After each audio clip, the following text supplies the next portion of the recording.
Chris tell you these go like Joe Rogan. These are usually 2 to 3 hours. Yeah, I read his stuff and it said 40 to 50 minutes worth of recorded, which I assume means you sit for 3 hours and just get whatever the hell you want out of it and then edit. That's how it works, man. Sweet. I picked up a head cold in Tallahassee. Oh. There's a joke there, but I I'm know. just leaving it. Yeah, exactly. Just leaving it. That is a sentence that needs every word that was in it. Yeah.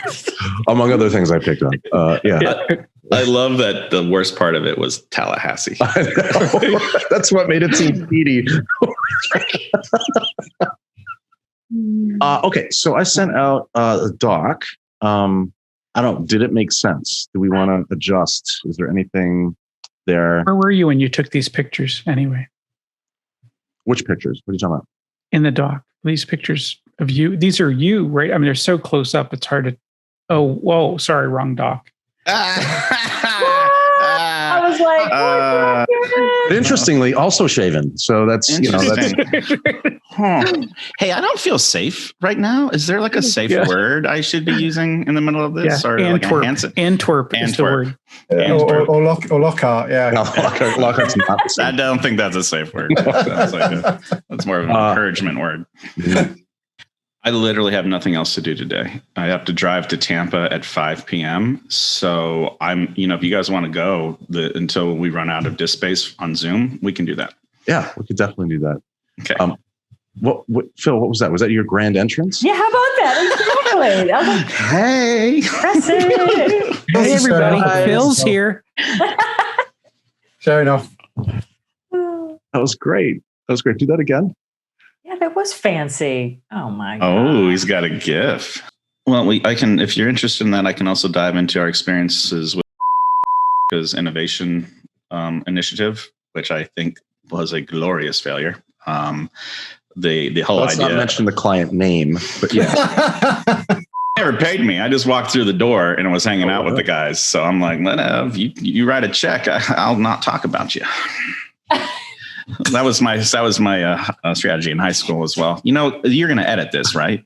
It's fantastic. Yeah, I edited them all. Yeah, when we're done, it's just the questions. And by the way, the juicy bits at end up as the cold open. So Yes, Good. Well, let me get my hand puppet. So this will be good. All right. I don't know if you hit this in here, but Adam, were you at one time? Were you not the entrepreneur in residence at Clemson University? 3 years at Clemson, and I'm still entrepreneur in residence for College of Charleston. Okay, there you go. I mean, I think that's a nice little hit to put in there. That's a gem. Yeah, it is. Do you want me to give you? I just had to send a bio to a person. You know what? Never mind. You guys do you. I have a thing that you could read if you wanted. Well, that we have. Listen, send it to me. I want to do a thing where we just read the bio. That's it. We just read every word that Adam Anderson sent us about himself. It's 3 hours, folks. Oh, okay. I love it. It's in pamphlet format, but yeah. Yeah. Oh, no. He has a dog named Nipper. He used to date a girl named Nipper. I used to date a girl named Nipper. She was so nice. I named every dog after her in the future. It's unfortunate. And there's not even any alcohol involved here yet. That's what's to your knowledge. I wanted to say, I thought about arriving pre-medicated so that I could be up with Adam, so I could just kind of keep him word for word. And then I decided, no, it's just Phil and coffee. Just Phil and coffee. No. Mm-hmm. This segment brought to you by Billy's Chowder House in Wells, Maine, right off of Route 1. They have the best chowder in New England. You got all the things? All right. I do have a question. What's the name of it? What is this? How do you say that? ANSUZ? Anzus. It's the Norse rune for wisdom and Odin. And it is. Can I just tell you, I knew that part. I didn't know if that's what you meant when you said that's it. 100%. That is it. Okay. Because I realized that I need wisdom and knowledge on a higher authority than my actual abilities. So it's more of a call for help than a statement of capabilities. We're all headed for Ragnarok, man. I got it. I used to date a girl named Ragnarok.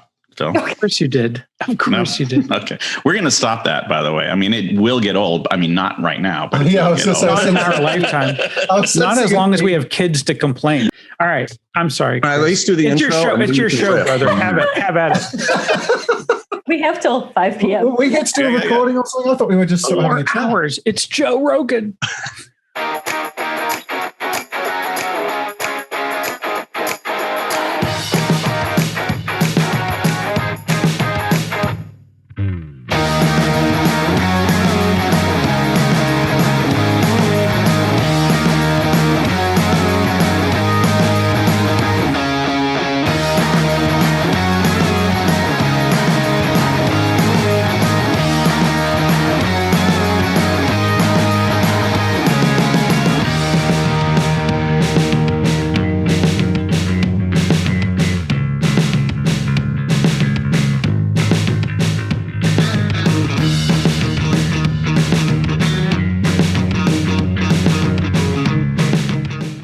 Hi, welcome to another episode of Consultants Saying Things.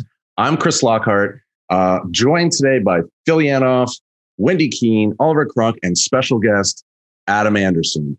And we brought Adam along on this because we want to talk about entrepreneurship, innovation, the role that those things play with each other. And Adam has, what do you call yourself, a serial entrepreneur, a parallel entrepreneur? Parallel. Talk to us a little bit about sort of how you got started on that journey. And then, I know we all have a lot of questions about, sort of how you feel about it, right? How that works and some of the stuff that you're doing today. And then also, as we always try to do, what does that mean for someone that maybe is stuck in a low level associate position at, I don't know, like Deloitte or something like that, and is trying to get out and start their own thing.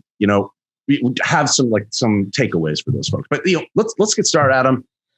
Glad to have you here. It's good to see you, by the way. Fantastic to be here and to be seen. I'm glad that you guys are getting this experience to hang out with me today, as much as I am glad I get to hang out with you. Can you tell I'm desperate for human interaction at this point? It's fantastic. So you asked how all this kind of gets started. I'll pick it up from when I was working with IBM. So I was a traveling IBM security consultant. I had 3 years as a road warrior. By the end of that, my golden retriever was peeing on my couch. That's your first sign that if your golden retriever is beginning to hate you, you're doing something wrong. So when you lose the respect of your dog, that's that's one of the KPIs. It's an important one. There are others, but that is a super important one. And so I decided I had to do something. And the real trigger point was an 18-hour layover in Montgomery, Alabama, during construction of the airport. No bars were open. They had no Wi-Fi. It was so I wrote on this legal pad, I will never do this again for somebody else. I will never do this again for somebody else. And because that's the only thing I had to do. And I had an opportunity to start my own company. A buddy of mine and yours said, hey, IBM's charging me a whole lot of money. You built this thing 4 years ago and are now running it. Why don't you start your own consulting practice and I'll just do business with you instead of IBM? So I was like, sweet, that sounds like a conflict of interest. I should probably make a couple phone calls first. But as you guys know, IBM stands for I've been moved. And I had like 4 managers that year. So I reached out and said, hey, I'm thinking about doing this. I could really take care of our customers better if I was a business partner for IBM and not an actual. And he's like, oh, that's so cool. You should totally do that. I've always wanted to start my own company. Good luck. So that's how this whole thing got started. I was independent consultant. 13 years later, I sold the company, had a top of it was about $3.5 million in revenue, 21 employees. Fired myself 3 years before I actually sold the company. So I didn't actually work there. And I've launched 28 companies, have 3 companies under professional management now. And what I do for fun is take entrepreneurs on amazing experiences. And I'm into space cybersecurity at this point. So why haven't you been more successful, would you say, over time? It's really the people I surround myself with drag me down. And it's not all of them. Some of them are amazing, but it's mostly those who smoke cigars and drink alcohol with me. And invite you to Zoom calls. And invite me to tedious Zoom calls that got started around 21 minutes late, is all I'm saying. No, but I say I'm a parallelpreneur because what I've learned is how I do this is I start things and then I need to get out of the way. I'm not a very good CEO. I can do that job, but I like running things in parallel that have other people who are better at their jobs actually doing the work. So serial entrepreneur starts a company, sells a company, starts a company, sells a company. Parallelpreneur builds systems and teams that run multiple companies under a single entity. And so that's where I am in my journey. I love that. How do you get to the point where you make the decision that, like, you know, I'm not the most effective CEO, right? Ooh. And I got to stand back and let someone, because I've worked at companies that, you know, larger companies, like large, and they still have sort of that founder mentality, right? And it's like, you know, you're not good at this. Take a step back. Do you know what I mean? Yeah, you were good at the phase. We were at startup. So for me, it was in Las Vegas. I was sitting in New York during IBM Pulse about, 8-9 years. No, actually, no, this was 10 years into me running the company. And at this time, I had around 20 employees. I had a leadership staff, but I was on every sales call. I was on every consult. I was on every meeting. I did all of the travel. It was Adam was the thing, and everyone else was a support structure around Adam. And it was destroying my life. I just gotten off the phone with my wife that morning, and we had a huge fight. My son at the time was 2, and he called me Adam. He didn't call me Dad because he really didn't spend time around me. We just parented over FaceTime at bars. And two buddies came up, and they basically said, "Hey, your life's falling apart. You really should just let us take this thing from here and go and take care of yourself. We love you enough. We're thankful for what you've done, but please go address your life. Go become healthy again." And so I had it ripped away from me. Picture like a 90-year-old person who shouldn't drive anymore and is a danger to everybody. That's kind of what it felt like to me. But it was a huge identity crisis when they ripped it away. So there is to answer your question, without having it being ripped away, it's about a 2-year journey of being intentionally researching your self-awareness and trying to get to know who you are, what brings you joy, how do you feel successful? Because what normally happens for those CEOs you're talking about is they end up being very, very successful at something they hate, which is the very definition of failure to me. And so you have these super successful people from the outside who are absolute failures because they aren't bringing themselves or other people joy. And it's a huge, huge trap because your ego gets wrapped up in it. It's actually a massive strength, isn't it? Knowing your weaknesses and being confident enough to know when you're not the right person to lead. So it's really interesting, Adam, to hear you kind of go through that. Sounds like Absolutely. Forced to start with journey, but then that realization. Fascinating. Yeah, it's a heavy lift too, because it's a huge identity crisis. You identify as the CEO, you identify as the entrepreneur. And the thing that was most shocking to me when I stepped back from running my company, nobody called and nobody cared, and the thing ran better. And that was horrible. I mean, I loved it, but it was horrible. And I was still paying myself. I love me. I used to go into work and I would sit there going, what do I do here? The goals when you're building a company and trying to scale a company are often revenue generation and building teams. And at that stage, I was just trying not to be the only guy in a bar at 11 a.m. You get ultimate freedom of finances and time, and then you're not prepared for what you're going to do with it. Adam, can I also say how much I love how you've illuminated the models behind the parallel and the serial entrepreneur. And, as you're speaking, one of my biggest lessons and pains has been, launching 2 companies at the same time. And one of my wisest mentors, who's like, startup expert, he's like, Wendy, you're not a rodeo clown. You can't ride 2 horses at one time. And I'm like, no, I can do this. They're like related. But it ended up really taking me down because I was not doing your parallel approach. I was trying to grow 2 companies, 2 brands, all in, and it just killed me. So you got to be one or the other. And I love knowing yourself. Yeah. One of my rules is I never start a thing without a doer. People who know me realize that follow through and discipline are not my strengths. My strengths, if you look at the Strength Finders assessment, right, it's positivity, futuristic, woo, ideation, maximization, all that quick action. Like that guy is a lot of fun at parties.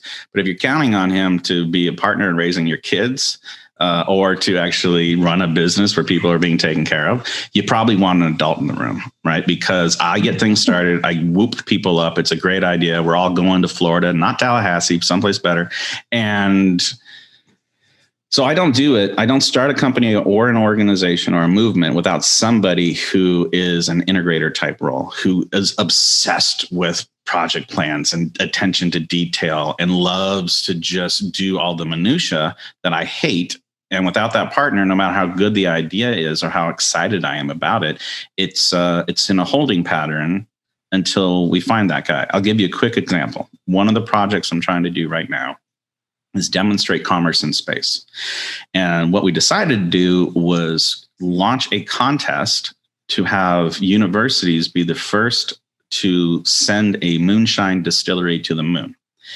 Have the moonshine distillery take the H3 out of the soil to power the power plant so that we can heat the soil up to get the water from the soil so we can distill moonshine and then send the bottle back. Now, it's called the Triple Moon Project. You've heard about 2 moons. I'll tell you about the third moon at a different time. But it's always been a thing I've been talking about for about 1.5 years now. I finally found a guy who specializes in crowdfunding big, stupid ideas that actually are important to science. So one of his projects was he sunk a U.S. destroyer in the BVI after welding 100-foot crack into the front of it to create a reef.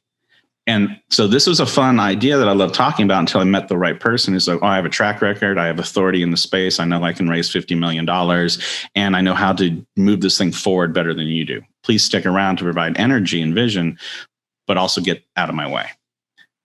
And I'm like, yeah, let's go. That's perfect. And that's it. Thank you, everybody, for joining. Yeah.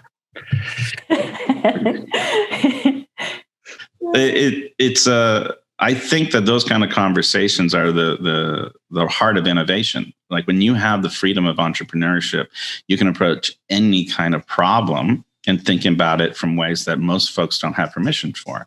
If you wanted to demonstrate commerce in space, then and you were following an engineering kind of mindset, then you're going to start checking a whole lot of boxes on demonstrating functions. But by starting with a large dream of something that would get somebody's emotional, it's almost social engineering for side of the house is almost what entrepreneurship is, where you have engineers and consultants who are very, very good at the technical stuff. Then you have entrepreneurs that are social engineers to how do we hack the desires and minds of the people around us to get them excited about what we do. I think someone in Stanford calls it the reality distortion field. I can't remember who said it, but why don't we just say I did? Yeah, and Adam, you came up with the reality distortion field. Yeah. But, the 2021 version. Well, so I mean, I guess here's a question for Phil. You haven't said anything yet, so I want to get your input. Oh, he's been on mute. He's been on mute the whole time talking. Do you need that sort of big, audacious idea kind of thing to sort of strike out on your own, to have that vision? Well, I mean, I don't think that you do. I mean, I think that Adam gave the actual secret here, whether he intended to or not, which was he started with a customer with a problem.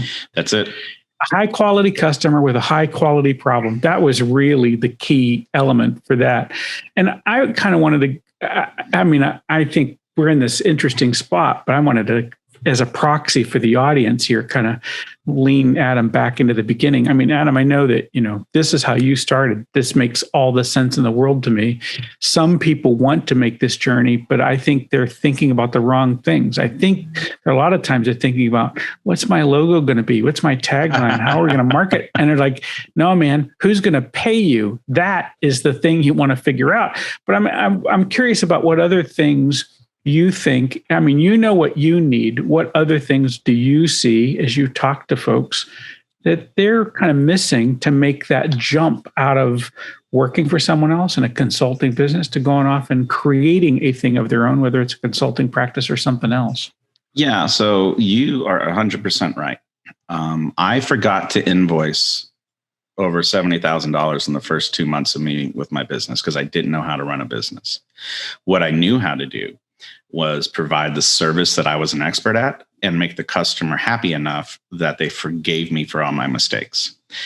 And I learned as I went. So an obsession about I have to have everything ready before I go. I got to have the right logo. I got to have the right messaging. I need to build a website. That I had zero of. What I had was a customer who had a pain point, who wanted me to solve it, and was going to compensate me in such a way that I could afford to go and do it without having to worry about my bills. And so that's the beautiful thing about consulting, is that we can quickly switch gears into a business owner, solopreneur, by having a customer who recognizes our value and just getting started.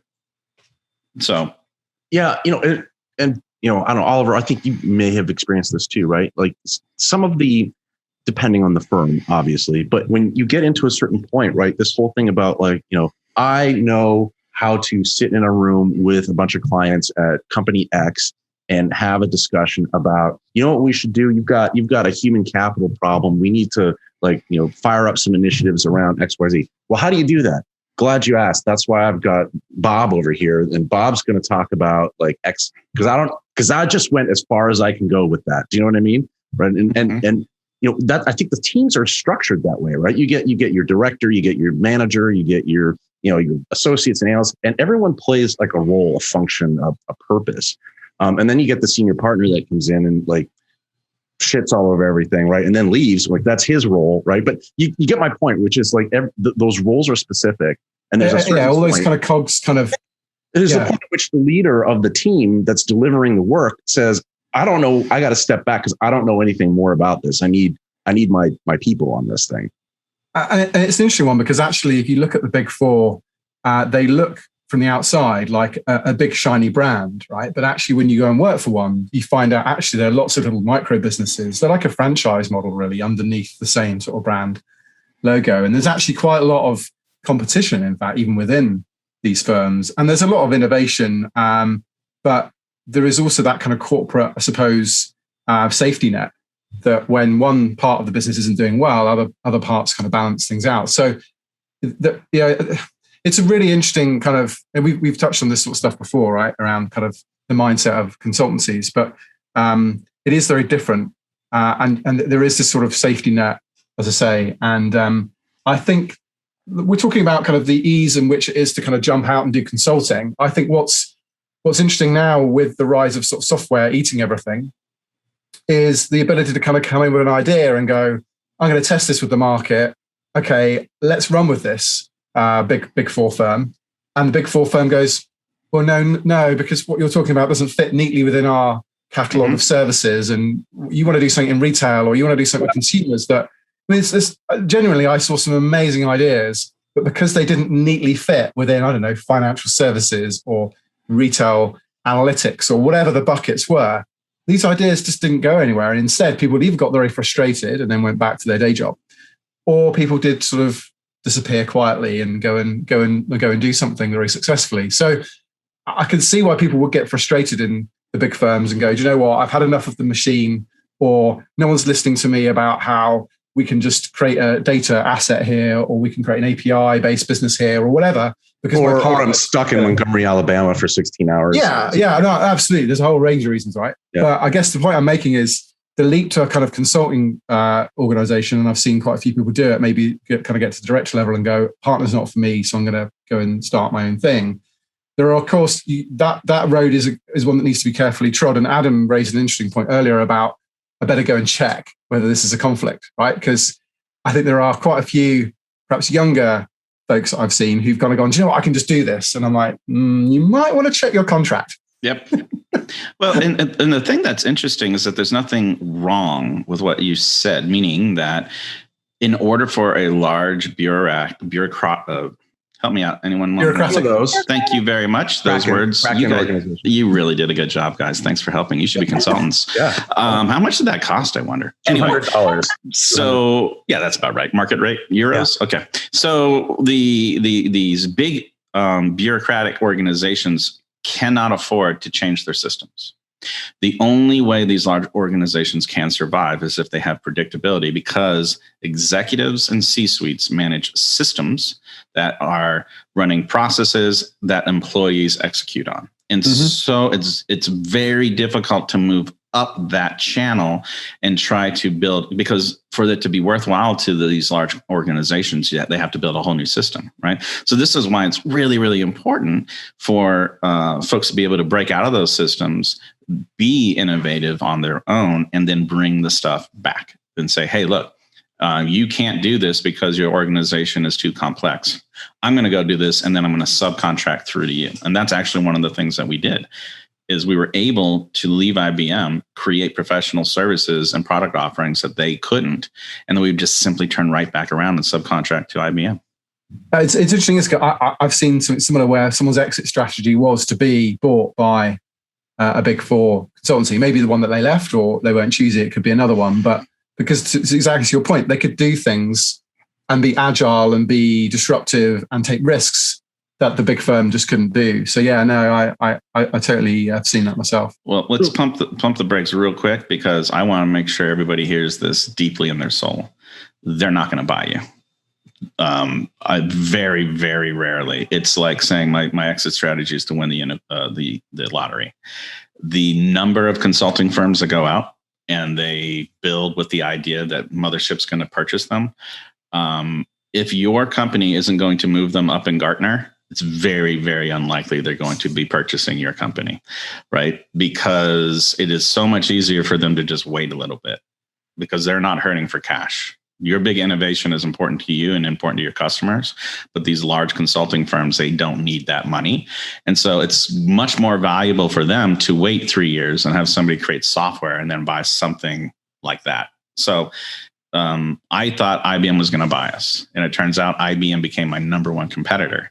They came through and they just crushed us everywhere, because I had good relationships with the US-based IBM team, but the European-based IBM team didn't know who we were. And they just came in and they destroyed us. And so the cautionary tale is, just like you said, Oliver, there's a bunch of mini companies all over the place. It's so hard to get acquired by a large company when you are a small consulting firm that doesn't have some form of technology that moves the needle on optics inside of Gartner. Yeah, no, I guess the part of the consulting world I came from was the sort of technology software. So what I was talking about was people that were coming up with a data analytics solution that they would wrap with consulting services, or a data-driven business, which was something that the big firm wasn't able to do. Rather than a pure play, I think you're right. A pure play consulting firm. What's the value add? I totally agree with you. They can just go and hire smart people that look and sort of smell and sound very similar to those people.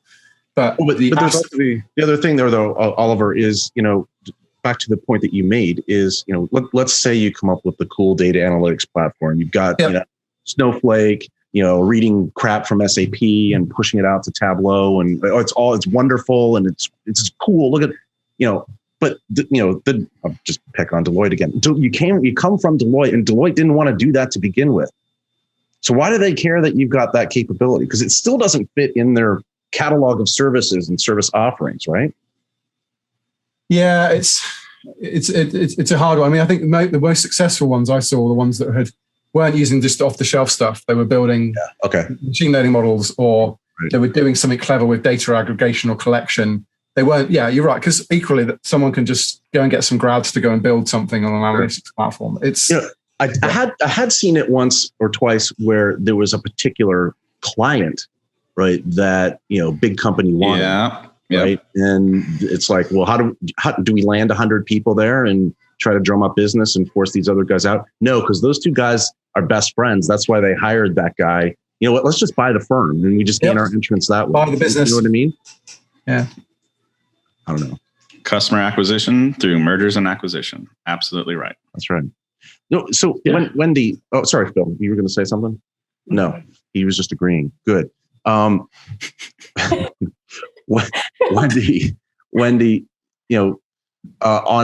the multiple businesses that you've started, did you ever sort of pursue that idea of, hey, I need like an innovative product or offering or thing to sort of differentiate myself, or with an eye to like, hey, I want to get acquired, or I want to buy another business. I want to, I don't like, because to me, it's sort of like back to sort of what Adam was talking about. It's like, I know how to do this, right? And this is the thing I'm an expert at. I don't know how to do all this other stuff, right? And so if I'm starting my own thing, I may not even be thinking about like, hey, I want to get acquired, or hey, this or that, because I've never run a business, so I don't know these things.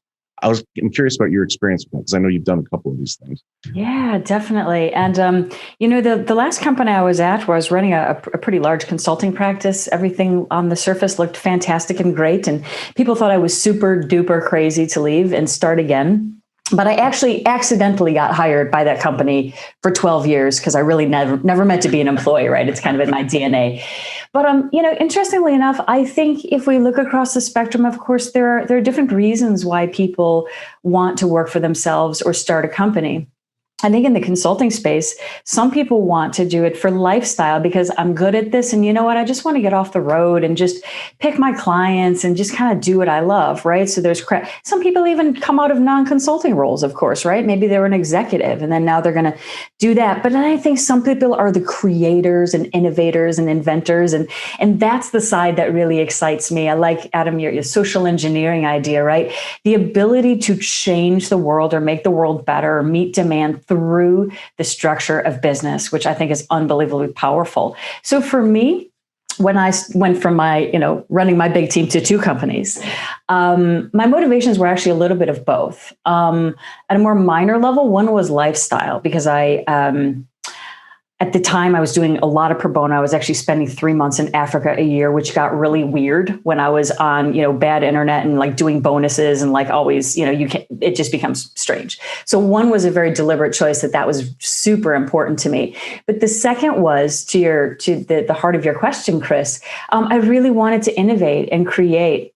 And the business architecture, strategy, execution focus bit is for me, and you guys know me, right? It's a discipline. It's concepts I believe in are missing in all types of organizations. So you bet I'm innovating around that. And I actually left my company because I thought it didn't belong there anymore. It wasn't giving the right parent. It wasn't giving like the right visibility and impression to really grow this. So, that's why I love this. I innovate every day. And the other one was around sort of architecting for good and bringing the ideas together, which really were not practiced in any other place. So yeah, the creation was really big for me.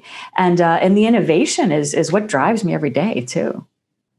I guess the question is, what are the personality traits of someone that would be good at sort of fostering that innovation, knowing when to step back, right? All that stuff. Because the guys that I think about that have talked about this before, I don't think they're suited for it, right? No. They go out and just bulldoze their way through something. That's not going to work. Yeah. The one of the misconceptions is that there is a archetype for entrepreneurship. If you look at the Myers-Briggs and you see all the different ED, blah, blah, blah, blah, blah, each and every one of those people can launch a company, but it will be a different kind of company. Right. So for Wendy and I, there's innovation, it's freedom, it's doing good by doing well. It's all of these things. But if you're a different kind of person programmed in a different kind of way, you launch a different kind of company. Entrepreneurship is a tool that anybody can pick up and use. It's just they're going to use it in a different way. And those hard driving folks that you're talking about often build really toxic companies that make an awful lot of money and then they flare out, right? One of the interesting things is that the faster a small business spikes, the faster it goes out of business as well.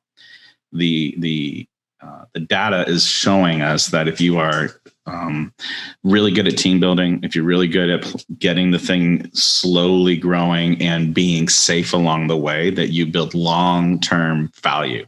When you're obsessed about hitting revenue numbers and growth and you got a hockey stick like Silicon Valley wants you to do, you burn so many bridges, you create so much operational debt because you're skipping processes to try to skyrocket, that by the time you pay off that operational debt, all of your gains go to fixing stuff that you should have done right the first time, and companies slowly begin to crumble.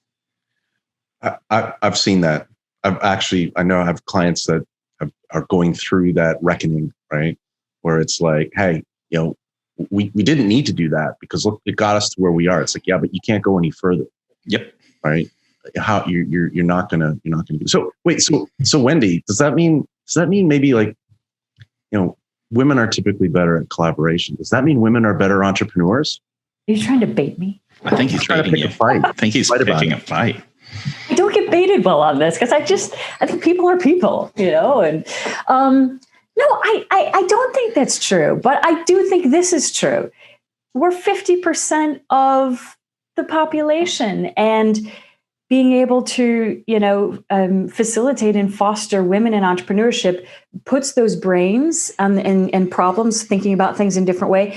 And we simply show up different, do things different. And that's what the market needs, right? This collection of things and collection of collaborators. So I don't know that's true, but there's one question I do have is sometimes I think there's there could be a confidence challenge with women as well, where it's like, oh, do I step out? Do I do this? Oh, am I good enough? Do I really have any business starting a company? And I think that's important to actually be able to step out, have that confidence. And this gets to innovation, like trying, failing, iterating. And so I just wonder if that is also a key characteristic of being a successful entrepreneur. I don't know. I've got a couple of kind of anecdotal data points to back that up, Wendy. So, right, look at what, on the one hand, look at the number of female, and this is various stats on this. I can't remember exactly what the source is, but the stats about how many women will go for a job advert based on how many requirements are that they don't have, versus that men will just go for it because they'll just kind of go, yeah, I can do that. Right? There is a published research on this is one data point. That's more of a scientific data point to use. Another anecdotal data point I'll give you is when I was at a Big Four firm, I ran innovation for the risk area. And I got to see all the various pitches that people would make of their ideas to the innovation board, as it was. It was quite hilarious. We had a board, a process for innovation. For innovation, yeah. We will now do innovation. Go. Yes, right. Fridays at 9 a.m. Yeah. I need a good idea right then. No word of a lie, the innovation board was held, I think, at like 7:30 or 8 a.m. or something on a Friday. That's great time. But anyway, so my point was going to be, the majority of the submissions were by guys who hadn't done their research and were trying to bluff their way through this idea they kind of cooked up. And actually the best submissions that we saw were like balanced teams where you had, a bit of diversity of background, of grade, of gender, and you got a much better, well-rounded idea where someone had thought about the market, someone had thought about the go-to-market plan, someone had thought about competition, the costs, how they were going to do it technically. When we saw an idea like that, we're like, right, we're backing this one because there is a team dynamic here and good collaboration, and people are thinking about the different aspects of getting this thing from an idea to actually in front of customers and clients. So, those are my two data points that absolutely support what you were just saying, Wendy. That's interesting, right? Because you have a lot of people, I think about like entrepreneurship, like I'm going to go out on my own. I'm by myself, a man on an island, right? Coming up with the next Uber, the Uber of funeral services or whatever, right? And it's sort of like, it's a team effort, right? Entrepreneurship sounds like what we're saying is it's a team thing. It's not a one man unto himself. Can I pause you there and we unpack the Uber for... Let's unpack that. Because I feel like it's basically hiring mourners, right? I could crowdsource mourners at my funeral. I want to crowdsource shadowy figures dressed in suits with sunglasses and umbrella. Yeah. To mystery, like a couple graves over, just staring. Right, and everyone's like, What was Lockhart involved? What is all of this going on? What are those guys doing here? So this whole going out on your, so here's a data point. Babson University up in Boston, they are the #1 university for entrepreneurs from undergrad and masters, right? By the way, not that far from Billy's Chowder House. Billy's is New England's finest chowder house, right off Route 1. Are you sure they're not sponsoring this episode, Chris? They're sponsoring it. They just don't know yet. He's going to invoice them later. Yeah, I was going to say the bill will arrive in the post. Yeah. Innovation. Their data shows it takes 14 years after their students graduate to be quote unquote successful in entrepreneurship, and they have a litany of failures along the way. So I am going to highly suggest you immediately go out and do it on your own. The reason why is you're not going to listen when I tell you don't. So get that out of the way. Get your failure out of the way. Oh, also make sure you hire somebody very old who has a good track record from one of the larger consultant things, thinking they're going to solve all your problem. That's year 3.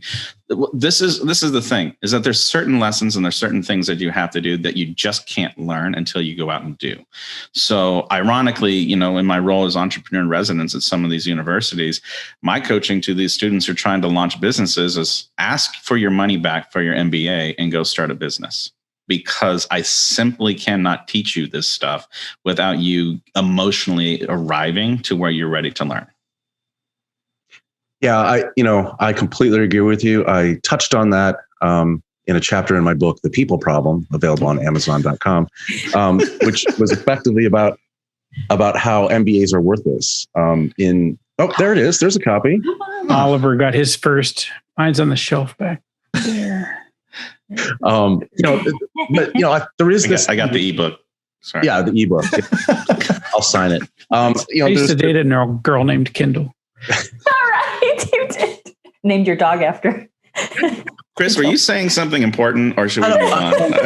There was a thread there. I think it was the MBA. No, it was, but like this learn by doing thing, right? Learn by doing and learn by failing and all that sort of stuff. The same way we raise our children, not solving every single problem that they have, right? They got to learn how to fail. I mean, so if there's not an archetype of an entrepreneur, it does sound like there's maybe a pattern or several patterns of entrepreneurial experience, or like a life cycle, right? That you go like a Gartner hype cycle, right? You go through the disillusionment, and then you go back up the other side. So I spent a season teaching cybersecurity consultants how to start their own businesses.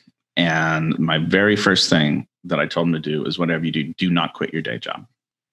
Don't jump right into this business thing, because business is hard and almost everything you think is going to happen won't. And now you have no income, and now you've got the added stress of watching that 401k you decided to go after just slowly going down, and all of a sudden you have all this stuff.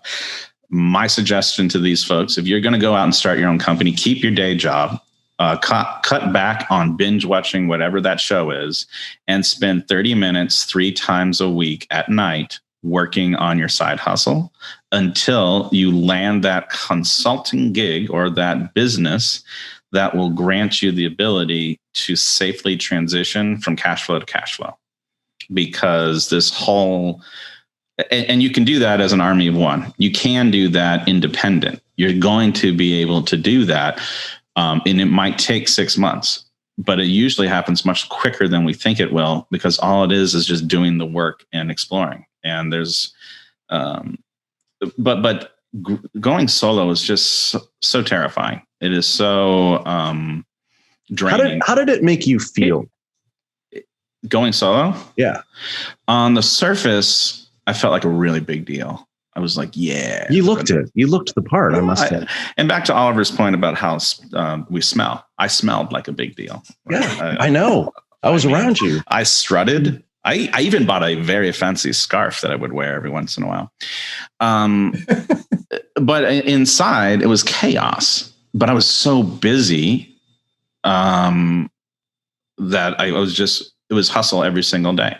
And I was absolutely positive that I was going out of business every 3 months, because I just had 3-month contracts.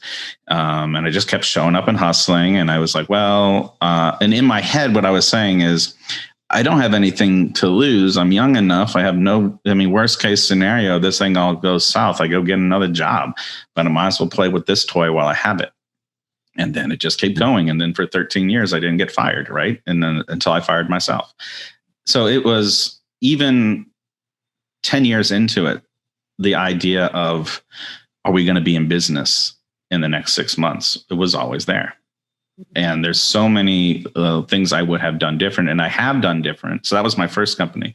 All other companies that I have launched since that point has addressed all those problems that I created for myself that caused that fear state, constant fear state of always having to hunt for new customers, always having to worry about, do I have the right people doing the right jobs, and transitioning from being kind of okay at cybersecurity to going over to being kind of okay at building teams so maybe if there was a trend that I would say for my entrepreneurial journey, it was mental resilience to experience things that were hard and learn from them and keep going, and the ability to switch my role and my identity inside of the company and myself as I learned lessons. I think that's why I'm where I'm at today. But yeah, the fear and imposter syndrome and what right do I have to do all that, that was really there a lot in the first year or two. Self-loathing. Was there self-loathing involved? There's a lot of self-loathing. When you fire your first person who was one of your best friends, when you tell your entire company that you couldn't close that next deal and legal's taking longer than it should, so everyone needs to take a 25% pay cut, and I'll try to get you your money in the next couple of months. There's a lot of things, at least for me personally, that when I felt I was failing my employees or the people who trusted me, I was like, I got 21 mortgages to pay. I got to go sell. I got to go make this happen. And so there was a lot of self-loathing and shame around not understanding the game. I was taking on too much responsibility. Right. I didn't know how to think about entrepreneurship in the right way when I first got started. And again, nobody could teach me. You have to go get punched in the face before you understand what it feels like to get punched in the face. Phil, I'm concerned you're unusually quiet. Oh, it's just so much wisdom. I think that's just, he's just absorbing it. I mean, I think this is exactly it. And I mean, as you're trying to synthesize this into something, but I hear this again and again. And I think the point that Adam's making is pretty clear. It's like everyone gets into this. I think they go after entrepreneurship because they think they know how to throw a punch, and that's not what wins the fight. It's knowing how to take a punch. Ooh, that's good. Yeah. Write that down. Somebody write that down. Yeah. No, actually, it's I have a lower back tattoo with that on there, so it's not original. It says you have to know how to take a punch. Right. Yeah. On your lower back. It seems an odd place for that. Exactly. It just says you got to know how to take it, doesn't it? That's what it says. Look, I'm not prepared to arrive there. I mean, I know that's where we could have gone, Oliver. That tattoo's a little bit lower. I really thought that.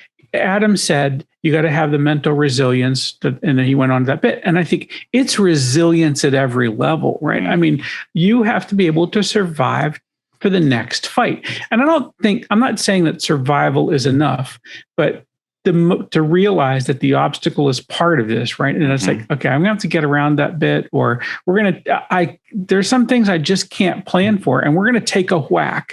And the cat who makes it through this is the one who realizes they got to keep standing back up. They will stand up again and go take the fight again. And you do that even though you're fighting through imposter syndrome because you believe in the process, right? It's like, look, I'm off, I'm making this thing, and I'm going to go do this again. And it's going to be hard. And some days I'm taking a whack, but we're just going to take our beatings and keep going. Yep. Not having that emotional reaction to the suffering state that you find yourself in is so key.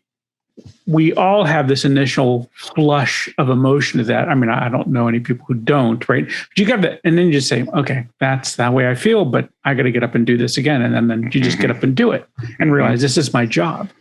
I've just had a random connection here that you guys can shoot me down for, but clearly, very passionate leaders sometimes get accused of being sociopaths, right?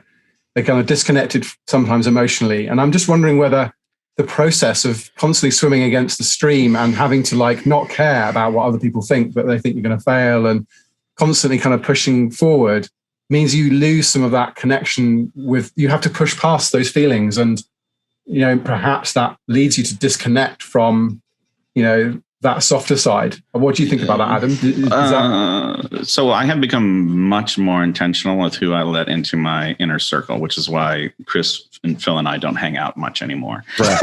That is true. But I do. I mean, it hurts when you have to fire somebody who maybe they quit a job to believe in your dream, and and it didn't work out. And so one of the things that I have found myself doing, and I'm completely comfortable with it at this point, is I don't let myself get close to anybody who's inside of my companies. Maybe the CEO that I put in front of it, or I put on top and let them run. But as far as the employees go, I don't know some of their names. I don't know when they got hired. I don't know a lot about what's going on. And the reason why is it's a defense mechanism, because this is very, very hard. Now, when I am face to face with them, am I charming and caring and supportive? Absolutely. But do I go out of my way to understand what everyone's kids' names are? I mean, I did that the first time. I told people I was building a company that was the opposite of IBM. It was a family company where we took care of everybody, and we would. But you know what's interesting about a family is you have to take care of that drunk uncle, and you never can fire him, right? And so with a family-based company, you take all of the wonderful things that a family offers, but you also get all the horrible things. And that horrible thing is loving somebody despite the fact that they maybe shouldn't be there. So now I don't do that. What I build is winning teams. I build dynasties. I build highly competitive teams that are very healthy in how they support each other. You can have an award-winning team where everyone does their job and everyone's taken care of, but everybody shows up knowing that I'm not in a welfare company that is a family where once I'm in the family, I'm going to be taken care of. They show up and their goal is to do such a good job that somebody better than them comes to apply for that job, knowing that we're going to grow because of their excellence and there's going to be opportunities for everybody. So we tell our salespeople, we want you to be third string quarterback very soon. We want you to be so good at your job that salespeople who are better than you show up and try to take your job. And that's how you know you win, because the guy who sits on the bench and helps during practice still wins the championship with everybody else. You don't have to always be on the field. And so the cultures that we're actively building inside of our companies are one of excellence in positions, excellence in collaboration. And we're very, very clear about our cultures that we're building. And I feel like that has really helped me process how I interact with the humans in my companies. But in another sadder note is I often don't socialize with people who aren't running businesses anymore, because it's so hard to communicate these stresses. I want to sit next to somebody at dinner and I'm like, oh, you got a $3 million company, 20 employees. Yep, I get you. And we don't even have to talk about it, right? So maybe some of the stuff you're detecting is just fatigue and isolation. It's one of the loneliest things in the world to be successful at business and entrepreneurship. We when we were thinking about this, it's like, oh, entrepreneurship, innovation. How does that one person leave a company and go out and start because a lot of consultants think that kind of stuff. So, we've had an interesting conversation about how maybe it's not what you think it is, or, it's more than you think it is, or whatever, or at least it's different. So what's a takeaway? Adam, I'll let you go last. I don't know, Wendy, what's a takeaway for someone maybe, like Adam was sitting in an abandoned airport somewhere, right, trying to get home and saying, man, I never want to do this again. I'm going to start my own thing. What's a takeaway that maybe from all of this, from your perspective? I think just to highlight the Phil, you illuminated it after Adam, you said it, getting a clear customer and product. It absolutely starts there. And it not only starts there because that's what you need to have a successful business and sell, but for your own self, back to my rodeo days, right?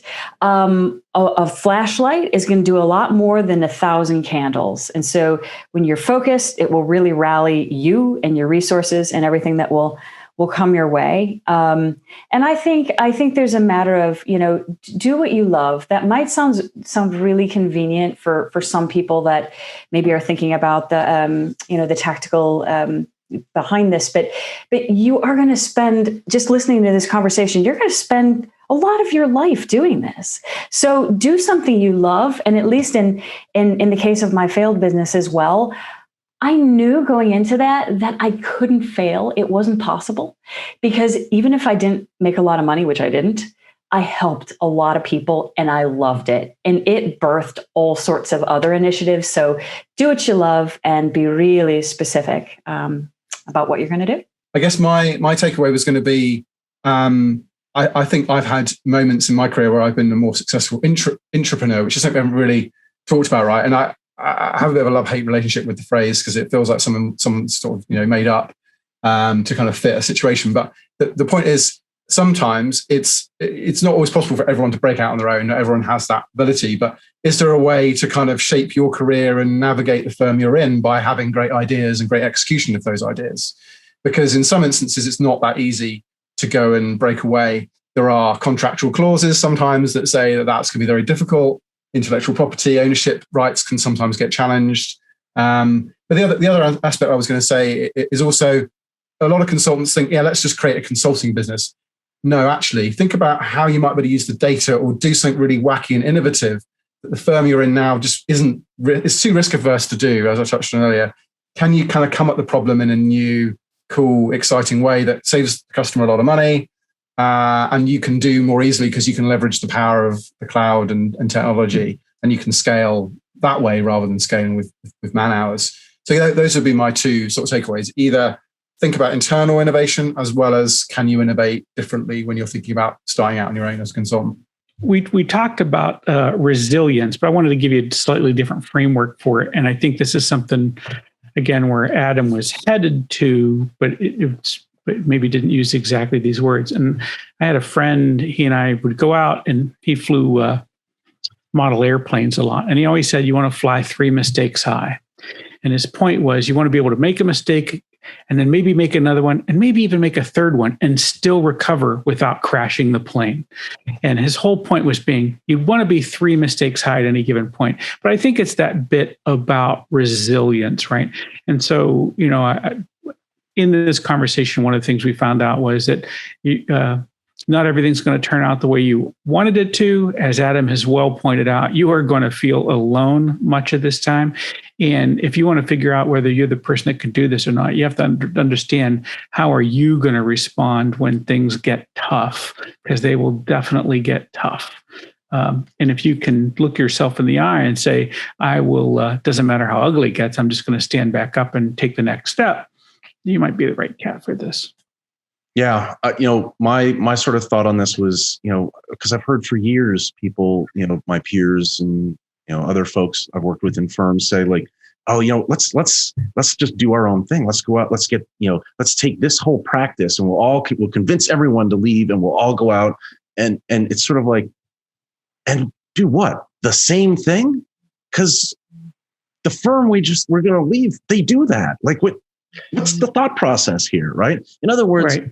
Yes, you have to have that client, right? You got to have that paying someone to pay you. But I think you also need to have like, what are you doing that's maybe somewhat different than what the other firm, because the firm you're leaving, they're going to replace you.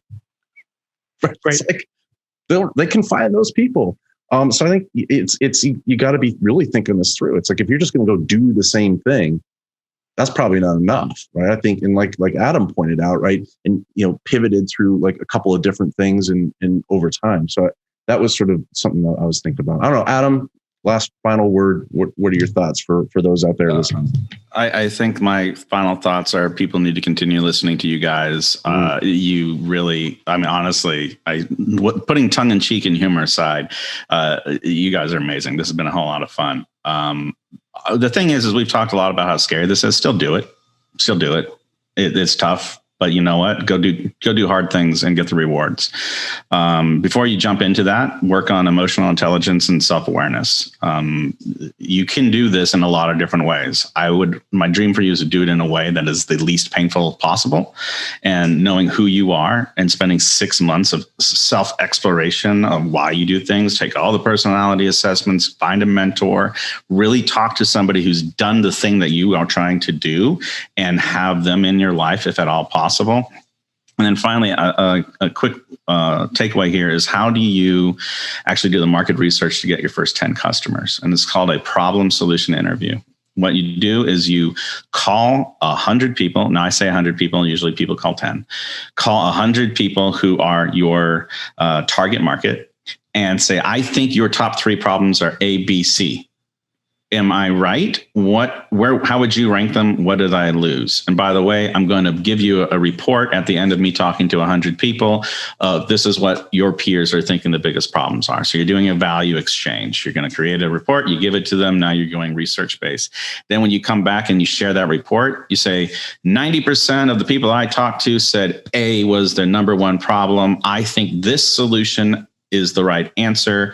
I'm thinking of charging between here and here. What do you think? Great. Would you like to be an early adopter?